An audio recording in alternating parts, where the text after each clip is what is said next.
Thank you all for coming. First, I want to begin by commending the task force for its incredible work. And I want to thank Chairman Michael McCaul on his leadership, one of the most pressing issues that America has for the next century. Back in May, every member on this task force set out to draft a comprehensive blueprint that would serve as a guide to address the China threat. Today, they have delivered. Americans increasingly recognize the danger posed by our dependence on the communist China and a significant threat. One of the effects of all of us that transcends partisan politics. As many of you know, I asked more than a year ago Speaker Pelosi to do a bipartisan task force. For 8 months, I negotiated with the Democratic leadership and they agreed to it. But just the night before it was to be announced, they backed away. Long before COVID. But this is too important. This is not about partisanship.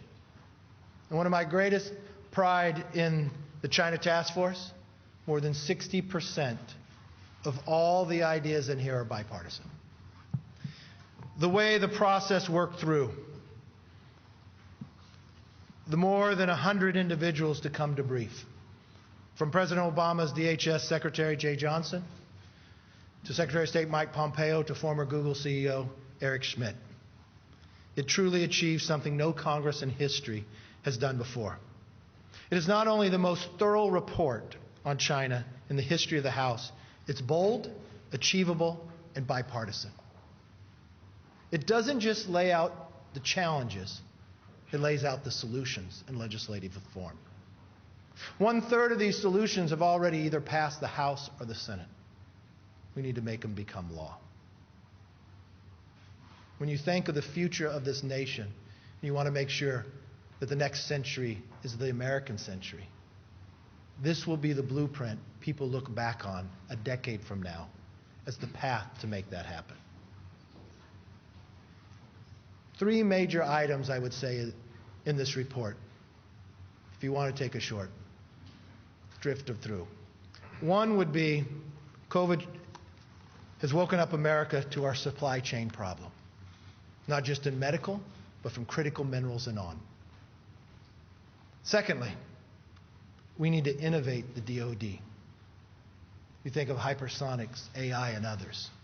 We cannot sit back and just think the rise of China will not affect us. And thirdly, we need to modernize our government. When you look at the Department of Treasury, they have a team that can focus for sanctions when it comes to North Korea or Iran, but they do not have a team that focuses on China. I think these recommendations are one that not only in the House but in the Senate, all of America can get behind, because it focuses on making sure that America continues to stay ahead of the rest of the world. With that, I want to yield to our whip, Steve Scalise. Thank you, Kevin. And I really want to thank the China Task Force for the incredible work that they did to get the facts out. Chairman McCaul and all these members you see here that worked incredibly hard to go find the facts about what China did, the role that they played in this pandemic, the cover-ups, lying to the world. When you look at the damage that was done, I remember being in meetings in the White House back in January where Dr. Fauci and other members of President Trump's team wanted to go in. Our top scientists wanted to go to Wuhan to find out what was really going on. Their scientists wanted us to go to China. They wanted us to come in to help them figure out what was going on with this virus. And it was the Chinese Communist Party who stepped in and said, no, we're not going to let anybody in. They corrupted the World Health Organization to the point where WHO was saying it wasn't spread from human to human. We could have had invaluable knowledge about what was going on to save American lives. Lives all around the world would have been saved if China was just honest with everybody else, but they weren't. And so it's critical that we hold China accountable. It's critical that we get the facts, and that's what the China Task Force did. Went and got the facts so that the rest of the world could see what really happened. Why Speaker Pelosi pulled back and would not be a part of this task force is an important question I think ought to be asked to her. Why won't Speaker Pelosi hold China accountable? Well, while they won't, our leader, Kevin McCarthy, said we, as Republicans, will hold China accountable. We all ought to have the facts. The American people want to know what happened as we're working to combat this. Fortunately, President Trump moved forward with things like Operation Warp Speed, where he's getting red tape out of the way so the scientists could go find a vaccine. Just last week, it was announced now the fourth American company, Johnson & Johnson, is on the list to actually get a vaccine in the final stage of the FDA approval process. And hopefully, in the weeks ahead, we get one or more vaccines that actually will help people to prevent them from getting COVID-19. But we still need to hold China accountable, and that's what was done here. One final thing I want to bring up is on the House floor this week. It's disappointing that Speaker Pelosi won't work with House Republicans to get a relief package that helps families and small businesses. This newest HEROES Act 2.0 is no better than the last bill that failed the American people. And Speaker Pelosi's bill that she's going to bring up to the floor maybe today, it's not a bipartisan bill, first of all. It was a very hyper-partisan bill. Billions of dollars of taxpayer money go to people here illegally. But what did Speaker Pelosi cut out from the first HEROES Act? She took out $600 million to police. She cut cops. She defunded police compared to HEROES 1 by the tune of $600 million, yet she gives billions of dollars to people here illegally. All of the things that you look at in this bill, it's not a bipartisan bill. In fact, it only sets us back further. Steve Chabot, congressman from Ohio, has a really good bill that is very bipartisan that will help small businesses, taking the $138 billion remaining in the Paycheck Protection Program, letting our small businesses who are struggling go for a second round of funding that would be forgivable so that those small businesses that are dying on the vine will get a lifeline. Jamie Herrera Butler has a discharge petition to bring that bill to the floor. If it came to the floor today, it would pass with over 400 votes. But Speaker Pelosi won't bring that bill to the floor. We are now seeing Democrats, 23 Democrats, sign on to a letter a few days ago to the Speaker saying, bring a bipartisan bill to the floor.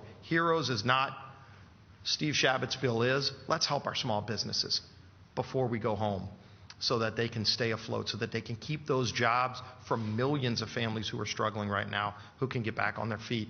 With that, I'll turn it over to our conference chair, who also is a member of this China task force, Liz Cheney.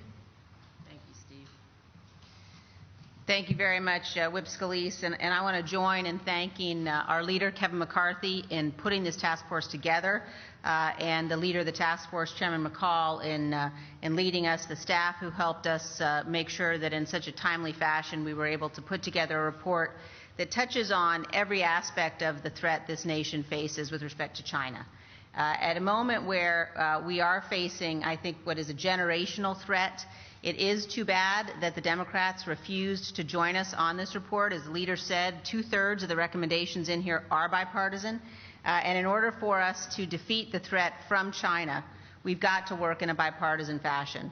So we call on Speaker Pelosi and the Democrats once again to stop putting their personal political interest ahead of the interest of the security of this country and join us in helping to put in place some of these recommendations. I want to say just a few words specifically about the defense portion of this report.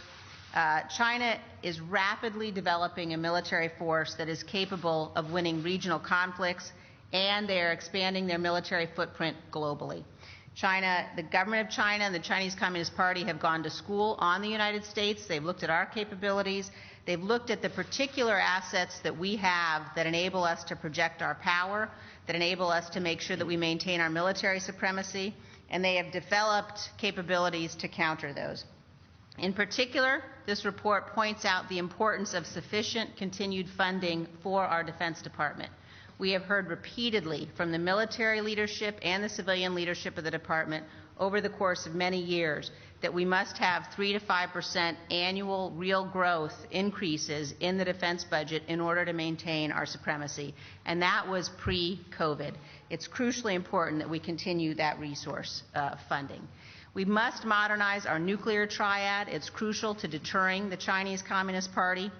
And we must also develop and field conventional capabilities that are critical to countering the Chinese Communist Party in the Indo-Pacific in particular.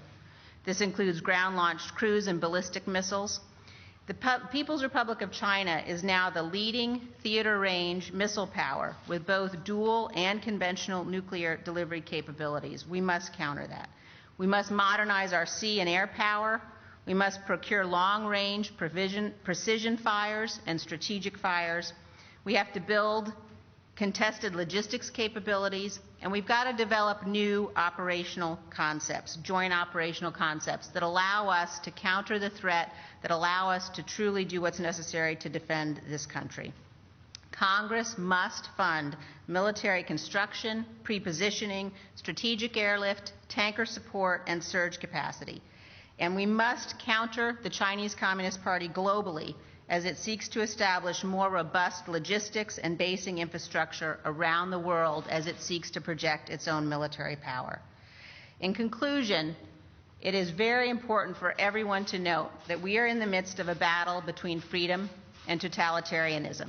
The question we all face is whether the United States and our allies will set the rules of the road into the future, or whether the Chinese Communist Party and that authoritarian, totalitarian regime will set the rules of the road. The proposals that we have offered in this report recognize the gravity and the significance of this moment that we face, and if followed, these proposals will help ensure that freedom and the U.S.-led global order prevail. With that, I would like to turn things over to the chairman of our task force, Mr. McCall. Thank you, Liz. Thanks for your contribution to the task force. I also want to thank Leader McCarthy for standing up the task force, having the vision to deal with the threat that we face today as a nation. It's truly been an honor. As the leader said, this was supposed to be bipartisan. This was a policy exercise, not a political one. And this report will shape our foreign policy towards China for years to come. This is not a Republican or Democrat issue. This is an American issue first and foremost. And I want to thank all the China Task Force members standing up here today from 11 committees of jurisdiction, working together cross-jurisdictionally. It's never an easy thing to do in Congress, but we brought it together and we came up with 400 recommendations, nearly 200 legislative recommendations, and 2/3 of those bipartisan, all in this final report that I have here today. This isn't the first time in my career that I've experienced espionage from the Chinese Communist Party. In 1996, when I was a young federal prosecutor at the Department of Justice Public Integrity Section, there were reports coming in that China was trying to influence our elections. Sound familiar? And I was assigned to the campaign task force and prosecuted the Johnny Chung case. He pled guilty, and then he started to cooperate in what was probably the most fascinating prosecution that a young guy at that time could have had.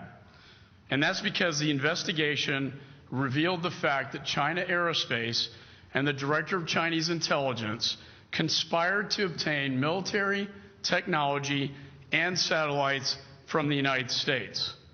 Long story short, the PRC deposited money in Chung's Hong Kong bank account that he used to then influence a 1996 election.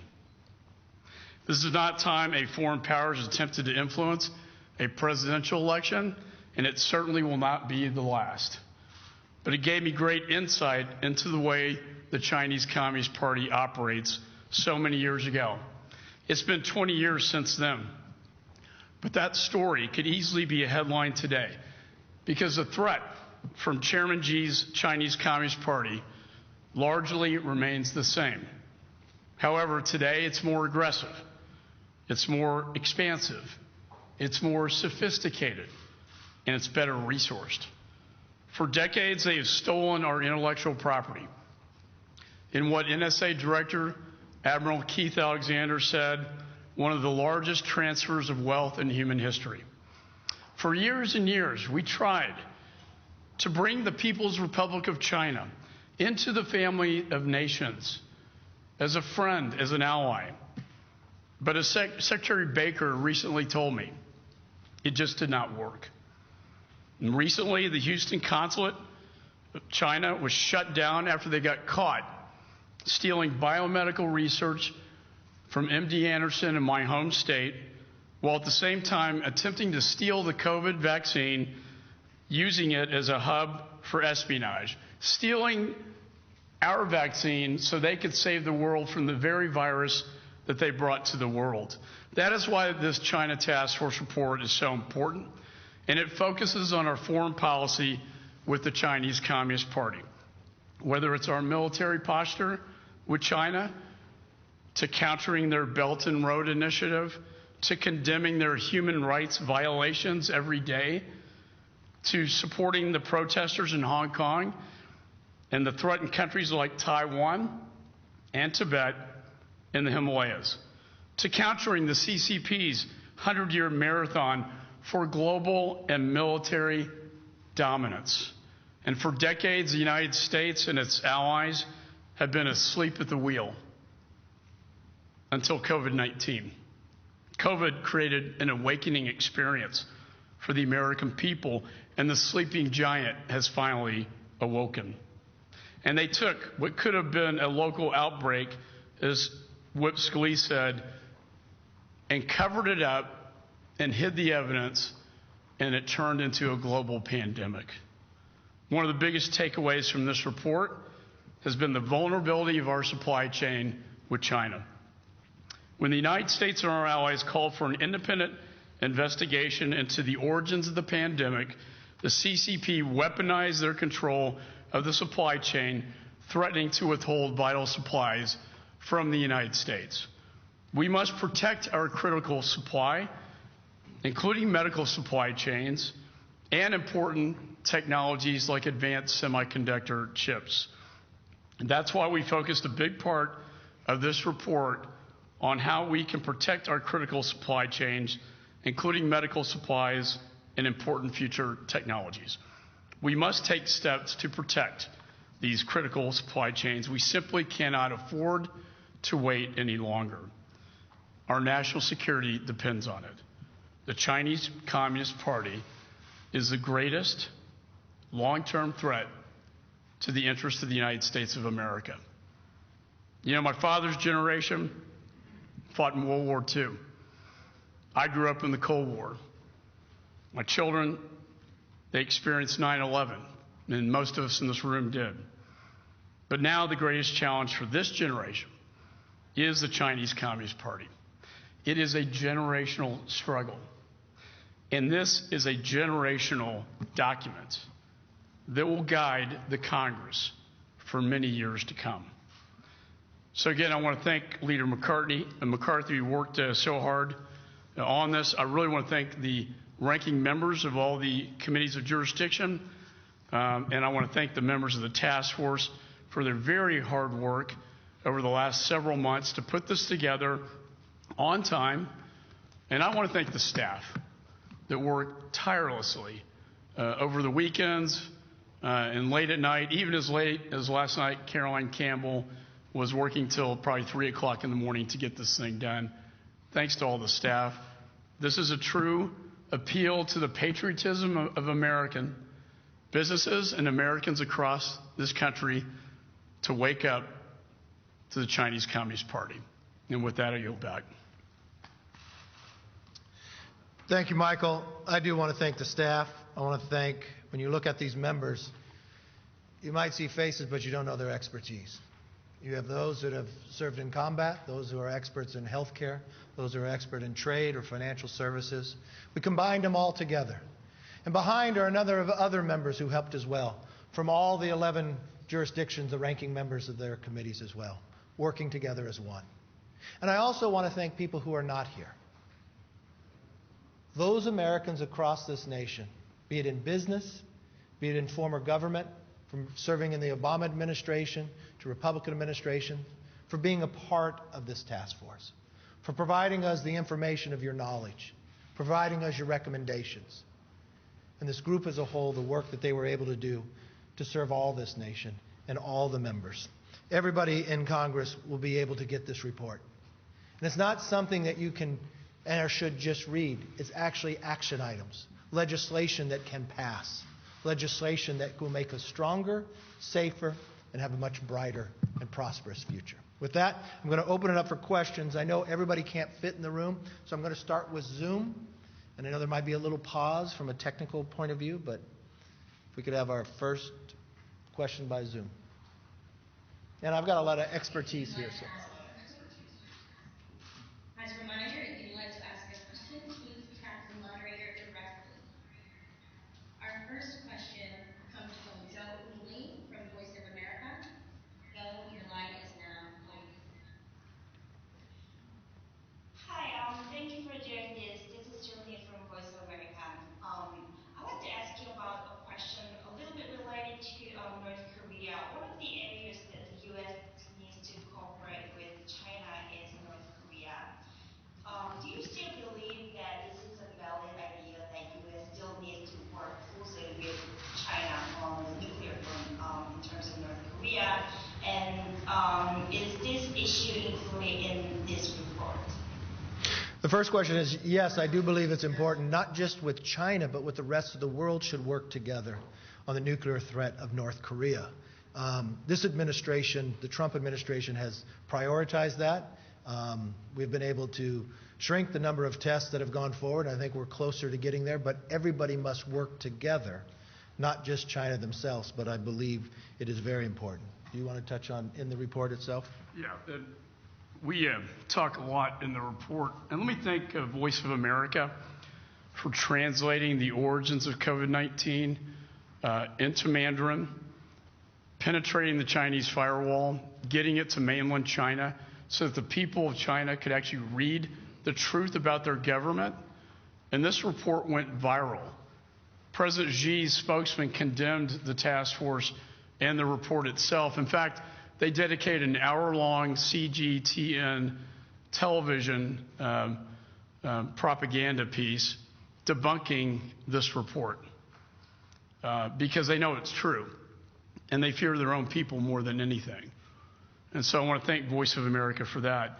Yes, China can be a leverage on North Korea, but it's also important in this report we point out to support our allies in the region, and that is South Korea, who's under threat from China, and that is Hong Kong, who was invaded by China in violation of the UK-Sino Treaty, to Taiwan, where China parades its military, its warships, in the Taiwan Straits every day, to the South China Sea that threatens not only Taiwan, but Malaysia, the Philippines, and Vietnam.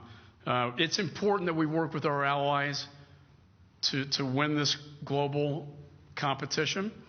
And we talk a lot about the United Nations, how China has systematically taken over key positions in the United Nations, including the WHO, which failed in its #1 responsibility to alert the world to a global pandemic because Tedros was President Xi's handpicked candidate. We need to take more of these positions back, that not just the United States, but our allies, so that the body that we fund so much and pay so much money to can be better represented for freedom and democracy. Let's go another question on Zoom. Our next question comes from Brendan Bordelon with the National Journal. Brendan, your line is now open. Hi, everybody. Thanks for doing this. Several of you said about 2/3 of the recommendations in this report are bipartisan. How are you guys reaching that number? What are a few major recommendations where there are differences of opinion between the parties? And if there is a transition after November, are you guys confident that President Biden or President Biden would implement these recommendations or at least carefully consider them? Thanks. All right, I'll take the last question, then I'll turn it over to Mike or somebody else up here that wants to touch on the bipartisanship. I have a concern if you say if there's a transition in administration. This administration has been very strong of standing up to China, and there are reports publicly from the FBI that China wants to influence this election, and they have selected who they want to influence it with, that yes, they support Joe Biden to become president of the United States. The concern that I have, if you just go back to the Obama-Biden administration to 2011, What did President Obama said? He said, "We welcome China's rise. I absolutely believe that China's peaceful rise is good for the world and it's good for America." Maybe they did not know, or maybe he believed when they built the islands and told them that they would not weaponize them. He did not understand they were lying. Or what about in 2015 that Joe Biden said, "We want to see China rise"? Or what about just last year, Joe Biden, when he said, "China is not competition for us"? I would hope Joe Biden would read this report and really see if he had not learned from the COVID experience, from a supply chain, from the actions taken by China, and what they are doing to the rest of our industries as well, that would be a real concern to me of why switching an administration would be wrong, and maybe a concern to me of why China wants to influence this election. You want to take the first part? Sure, and as most of you know, I'm a very bipartisan member. We've accomplished a lot on the Foreign Affairs Committee together, Republican, Democrat, moving forward. I think after this election, that the other side of the aisle will stop playing politics with this issue and take up this report and 2/3 of the bipartisan recommendations and start passing them into law. I think the most bipartisan issue is something that we passed on the NDAA, and that has to do with supply chain. Now, on that bill, we had the Chips for America Act. You know, the chips are the brains that deal with anything you can turn on or off.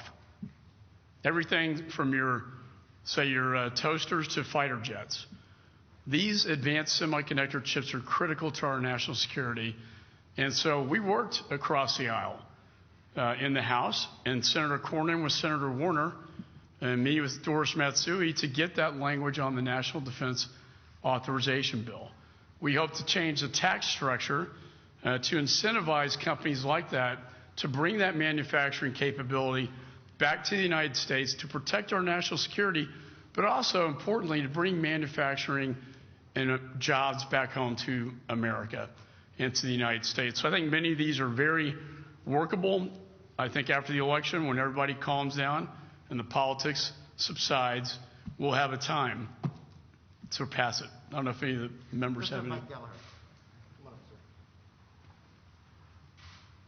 Well, I just would highlight a couple things in the report that illustrate how bipartisan this issue is and where I think we have an opportunity to build the foundation of a bipartisan foreign policy. So, for example, in the report, you'll find an endorsement of the Networks Act, which would be the most comprehensive and tough sanctions regime against the Chinese Communist Party, particularly for what it's doing to back state-owned telecommunications companies, Huawei. And that's a bill that not only has the co-sponsorship of hawkish members like Liz Cheney, but also Ruben Gallego in the House, Chrissy Houlihan, and Chuck Schumer in the Senate. So I don't know another issue in American politics that unites me and Chuck Schumer as closely as countering the Chinese Communist Party, as well as you'll see at least 15 recommendations in there that are related to cyber and the work we did in a bipartisan fashion on the Cyberspace Solarium Commission that I co-chaired with Senator Angus King, an independent from Maine. For example, mandating continuity of the economy planning so that we're prepared for a massive cyber attack and that we shore up a lot of the deficiencies of the faulty agreement that President Obama and Vice President Biden signed with General Secretary Xi Jinping when they treated him to a state dinner after the OPM hack in 2015. So when it comes to the future of 5G and the future of cyber competition, there's a ton in this report that is bipartisan that we can build on. Thank you, Mike. Next question on Zoom. Thank you. There are no other virtual questions in the queue at this time. Yes, ma'am. Thanks for taking my question. As you know, there are people still dying from the coronavirus. Why is it a priority of House Republicans at this time to focus on China? What would you say to Americans that see this as a deflection from the Trump administration's missteps in their response to the virus? I would say, first of all, go to the commitment to America that every Republican here has gone through. You know what our very first item is to do? Is restore our way of life, defeat the virus, and keep America healthy. So what we have focused on is getting a safe and effective vaccine, the therapeutics. So our first priority is not China. When we talked about doing a task force on China, it was long before COVID.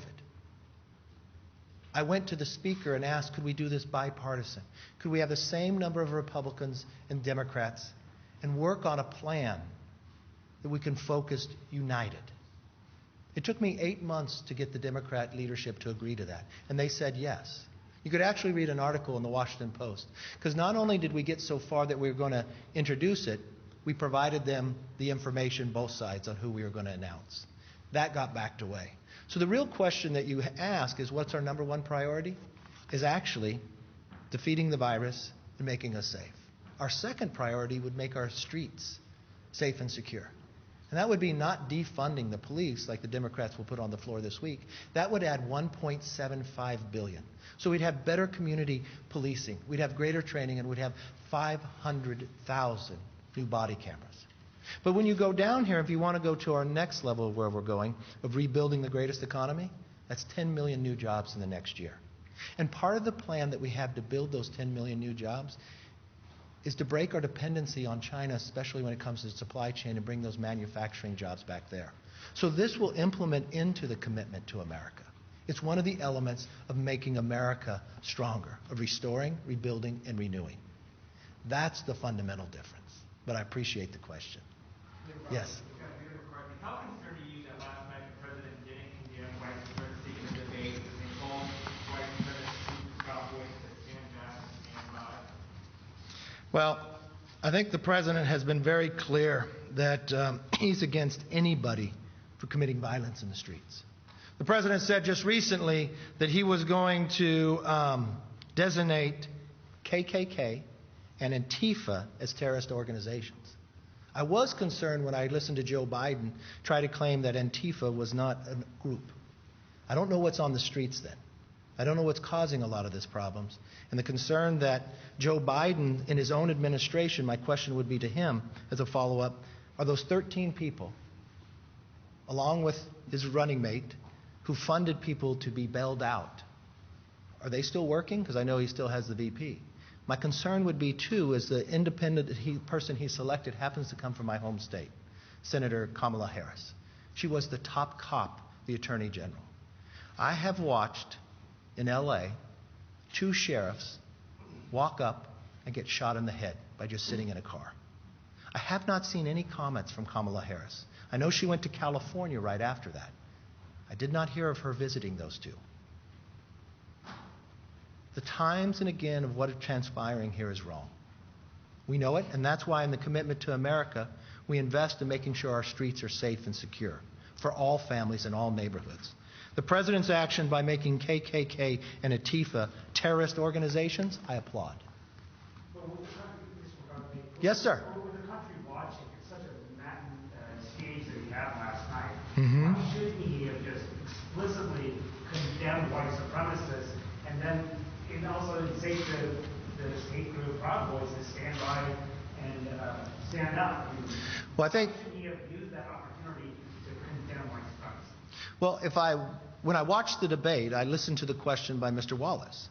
And when he was asking the question, if you listened to it, you heard what the president say. He asked, would you denounce it? What did the president say? Yes.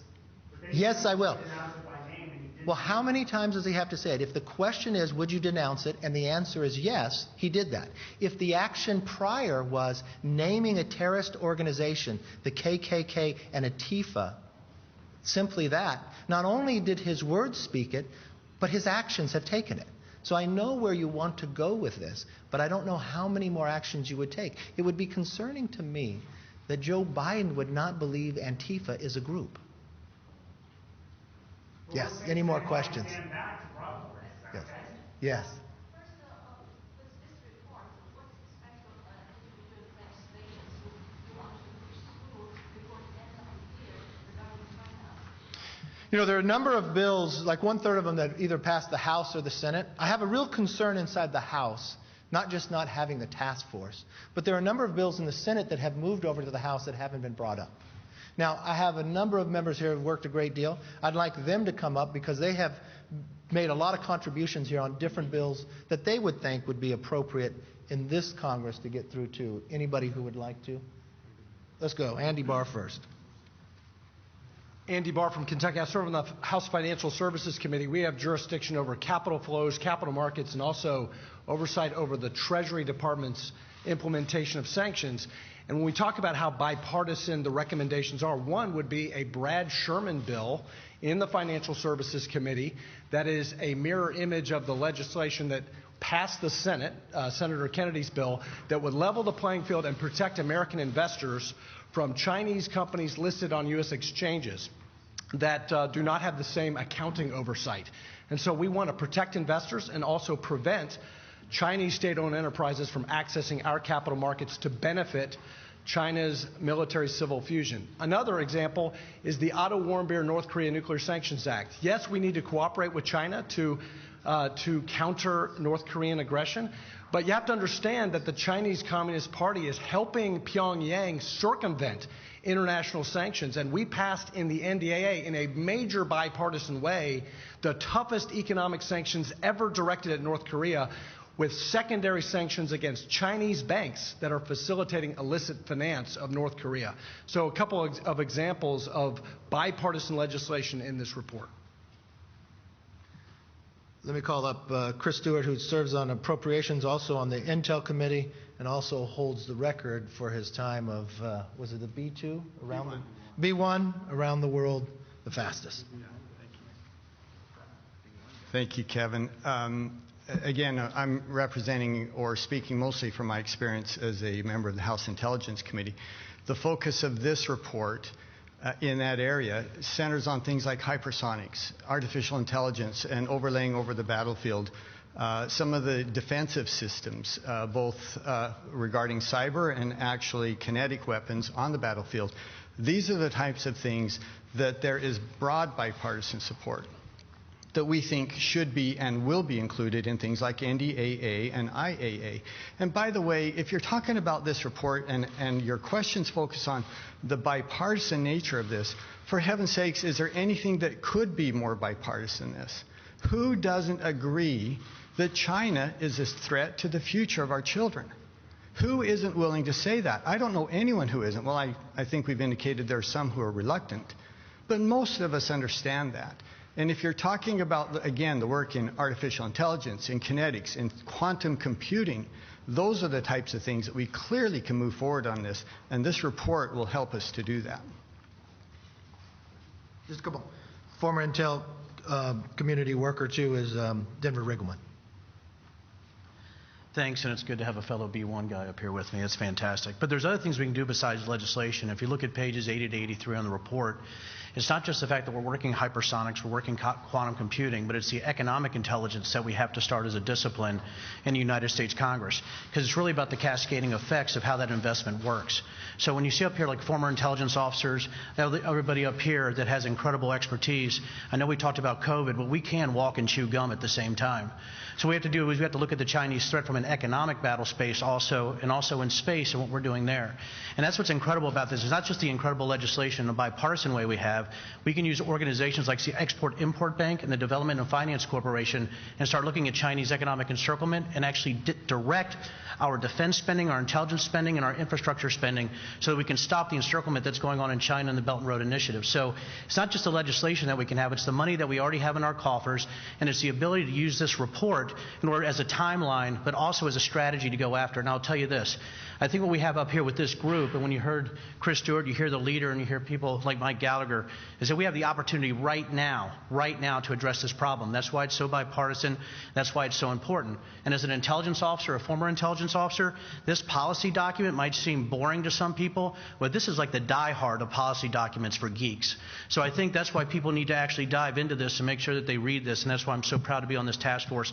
But there's things we can do outside of legislation with the groups we have now. I think you need to look at the executive order from President Trump of May, right, May of 2020, when it comes to the DFC and actually how we can combat economic encirclement by the Chinese. Thank you. Let's all have former Green Beret, Congressman Waltz. I just wanted to come back to your question on COVID.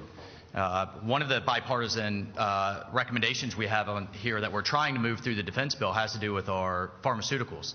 Bipartisan in the Senate, we're moving it. We're trying to move it through the defense bill that Look, we've lost the ability, whether it's our antibiotics, whether it's oncology medicines, we've lost the ability to produce those pharmaceuticals domestically. And when you have a state spokesman from the Chinese Communist Party suggesting that maybe they withhold the raw ingredients and withhold those drugs from all Americans in the midst of a pandemic, I think that's absolutely the time that we need to look at how we onshore that manufacturing again. So this is absolutely relevant to what's going on in Corona. It's relevant to every American and all of our constituents. And these are bipartisan bills that truly should be moving through the House. The other piece, don't just take this from us. Look at President Xi's actual speeches, not the state translation, but the actual translation where he talks about a new world order where China calls the shots and the United States and our free world allies do not. That is something that we absolutely have to address now. How are they getting to the top to be the new dominant world order? Through technology. And they're stealing their way to the top through cyber, as Representative Gallagher mentioned, through our universities. We've had arrests now at Harvard, University of Texas, Texas A&M, Emory, University of Florida, Ohio State. This is just the tip of the iceberg of what the Chinese have done to infiltrate our academic institutions. And then finally, they're buying it. And they're buying up key technologies through mergers and acquisitions. And we need to begin rethinking this in our financial sector as well. So, look, this is a whole of government, whole of society effort and competition that we're in that we cannot afford to lose for our children and grandchildren. It's my honor, thank you, Leader, to be a part of it. I want to thank all the members for their participation. This will not be the last you hear of this. This will be the bedrock. Yes, one more.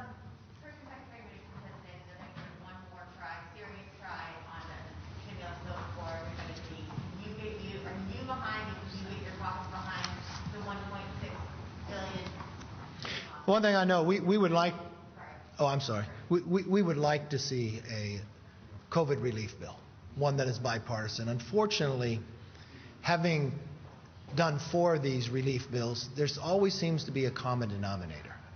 When Speaker Pelosi gets involved, it always gets delayed. And in this last COVID relief bill that we've been trying to do, she's been the driving force behind it, and really the driving force of not having it happen. She told us in August we would not leave until we got one done. But she sent everybody home. She called us back during August for an emergency of the post office. The House Republicans actually proposed the only ability that we have in an MTR to move forward on some COVID relief. The Democrats voted it down. Again, when we look at what Nancy Pelosi is proposing today, it's simply the HEROES Act that's already failed. It still talks about marijuana more than it talks about jobs.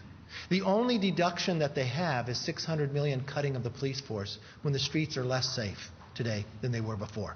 So I do too. It's unfortunately. It's easy to the answer. The answer is I want to have a bipartisan bill. I want to come to an agreement. I am more than willing to sit down and make sure we get one. Unfortunately, the Speaker will not move. That is why we have a discharge petition on the floor right now. Because of the Speaker's action, that is why she has 23 members of her own party warning her that they will sign the discharge petition for PPP. The fundamental part of what we actually proposed to make sure that people would keep their jobs, that small businesses would stay open. Remember history here, the very short history. When we did our first CARES bill, that Sunday when we came back in, what did Speaker Pelosi do? She blew up what even Schumer said he was agreeing to the day before and waited another week. After we got that passed and she got more money for the Kennedy Center, the only reason why she held it, then we were running out of money because it was so successful to help these small businesses pay their rent and pay their employees, that the Treasury Secretary asked not to change any legislative body, but to actually have more money put in. She famously, that late night in front of the refrigerator, told the nation no, and delayed it even further so more people were laid off. Each time we have tried to do this, she has stepped in to delay the process.